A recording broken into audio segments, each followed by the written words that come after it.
happened last winter, and to this day, I still can't fully explain what occurred. My friend owns a rental cabin in a small town nestled deep in the Adirondacks. He mostly rents it out on Airbnb, but he told me I could stay there for a weekend for free, with just one condition. I needed to clean up after the last guests. It sounded like a good deal. A cozy weekend in the woods, a little peace and quiet. It was exactly what I needed after months of non-stop work. When I arrived, a light snow had already started to fall. The cabin looked picturesque from the outside, but the interior was a different story. Dirty dishes were piled in the sink, beer cans were scattered everywhere, and the garbage was overflowing. The place smelled stale, like a group had been partying for days. I started cleaning, turning on the radio to keep myself company and distract myself from the mess. That's when I first noticed something odd. Outside the living room window, there were footprints in the fresh snow. These weren't faint or old. They looked incredibly recent, like someone had been walking around the cabin just moments before. At first, I didn't think much of it. Maybe the last guest had taken a quick walk outside before leaving. But as I followed the trail with my eyes, I realized the footprints weren't random. They circled the cabin multiple times before leading off into the dense woods. The weirdness of it made my skin crawl, but I didn't want to psych myself out. I told myself it was probably nothing and continued cleaning. As evening approached, the snow intensified and the wind began howling against the windows, creating an eerie soundtrack to my increasingly uncomfortable situation. I had just finished tidying up and was settling in to relax when I heard something outside. A distinct crunch of snow under boots. I froze. The sound moved from one side of the cabin to the other, passing directly by the living room window. I turned off the lights and carefully peeked out, but the darkness and falling snow obscured everything. My heart was racing, but I tried to rationalize the sound. Maybe it was just an animal moving through the snow. I texted my friend who owned the cabin, describing what I'd heard.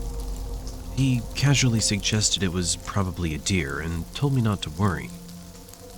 Hours passed and the cabin grew quiet. I almost convinced myself that everything was fine. But later that night, while I was lying in bed, I heard the footsteps again. This time, they were slow and deliberate, and they stopped right outside the bedroom window. Each step was distinct, methodical, definitely not an animal. Then I heard something worse. Faint voices, muffled and unintelligible, coming from downstairs. My stomach sank. I strained my ears, trying to make out the words, but it was too quiet. It wasn't the wind or the creaking of the house. Someone was inside. Gripping my phone, I stayed frozen in place, my mind racing. My friend's earlier text replayed in my head. Probably just a deer. This wasn't a deer. Slowly, I got out of bed, tiptoeing to the door. My pulse thundered in my ears as I tried to listen for more sounds. The voices had stopped, but now I could hear faint movement below me. Soft creaks, like the subtle shifting of weight on the floorboards. I worked up the nerve to crack open the bedroom door. The hallway was dark and silent, but I could feel the cold air creeping up the stairs. I knew something was wrong. I grabbed my phone and turned on the flashlight, cautiously making my way toward the stairs. The air grew colder with each step, and as I reached the bottom, I saw it. Back door, slightly ajar, swinging gently in the draft. Fresh snow had blown inside, and there were footprints leading in. I froze, staring at the door, my mind racing. The realization that someone had been inside the cabin, or still was, sent a wave of panic through me. I didn't dare go any closer to check. My heart pounding, I turned and bolted back to the bedroom, slamming the door shut behind me and locking it. I fumbled with my phone, my hands shaking so badly I could barely press the buttons to call the police. The operator answered, and I tried to explain what was happening, my voice trembling. She told me to stay calm and stay locked in the room until officers arrived. But I couldn't stop imagining someone creeping up the stairs just outside my door. The wait for the police felt like hours, though it was probably no more than 15 minutes. When they arrived, I stayed locked in the bedroom until I heard them knock on the front door. I ran down to let them in, my breath fogging in the icy air. The officers searched the cabin and the surrounding property. They found footprints circling the house again before leading off into the woods. The back door lock didn't seem broken, but they suggested that whoever entered might have had a spare key or found another way in. They reassured me it was likely just a squatter, but their words didn't make me feel any safer. I called my friend as soon as I left the cabin, explaining everything that had happened. He was just as rattled as I was, and immediately arranged to come up the next day to inspect the place himself. The officer said one of them would stay there overnight to keep an eye on the property until my friend arrived. A few days later, my friend called me back. He said he'd installed cameras around the cabin and replaced all the locks. He thanked me again for letting him know and apologized for the ordeal, but I could still hear the unease in his voice. Even now, I can't shake the image of those footprints leading inside, or the thought of someone silently walking around the cabin while I was still there.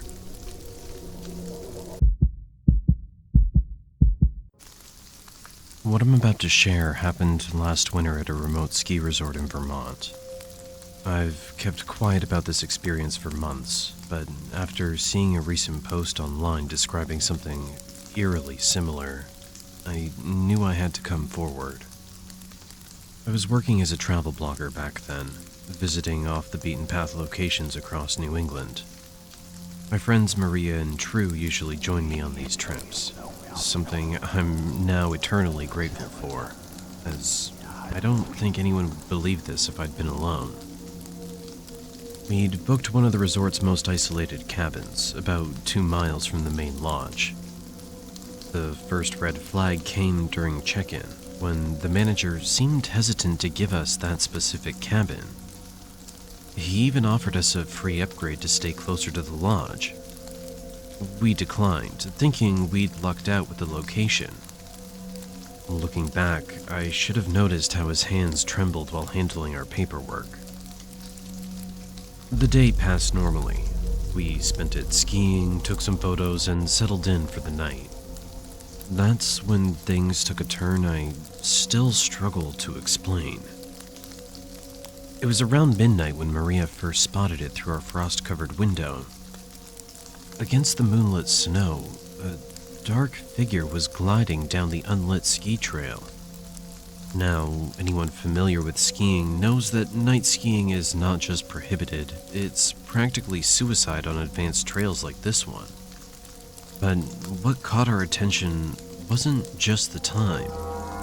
It was the way it moved. This figure was skating down a black diamond slope with no poles, no gear. Just this impossibly smooth motion like it was floating above the snow. Then it stopped. Dead center in front of our cabin, about 30 feet from our window. Just stood there, completely motionless. Drew grabbed his flashlight, and that's when we saw something that still visits me in nightmares. When the beam hit the figure, we could see it was inhumanly tall, almost stretched looking. But the worst part, and I know how this sounds, it had no proper winter gear on. Just this dark, elongated form that seemed to swallow the light. Then, in a movement that defied physics, it glided backward into the tree line, maintaining its perfectly upright stance like a chess piece being slid across a board. We thought that would be the end of it. We were wrong. Around 1 a.m., the sound started.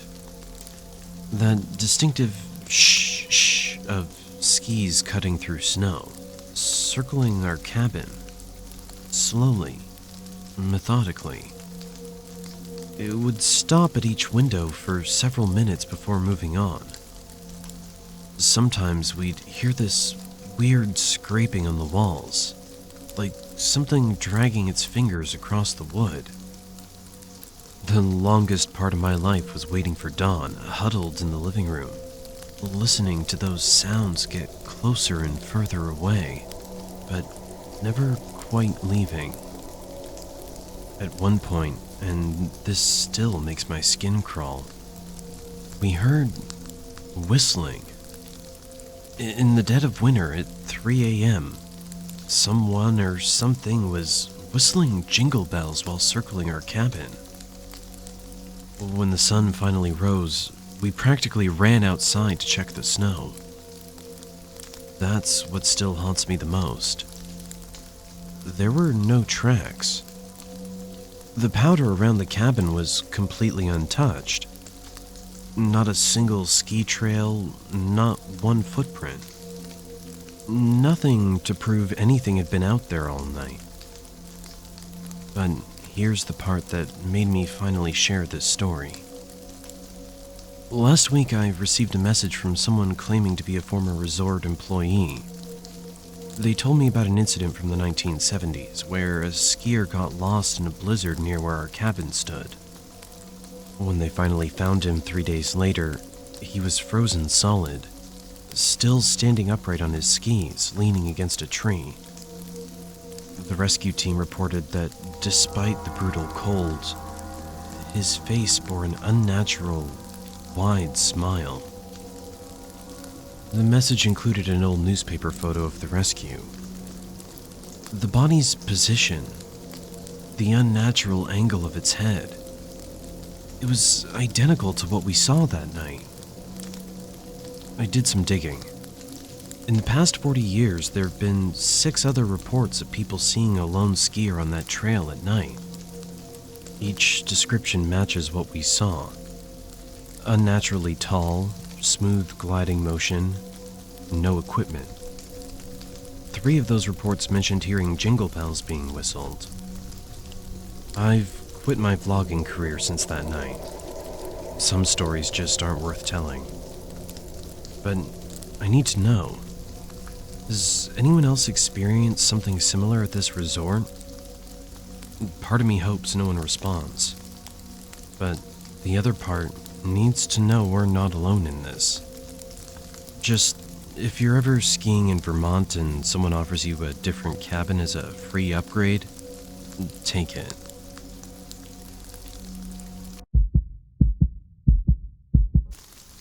This happened to me last winter, and thinking about it still sends chills down my spine.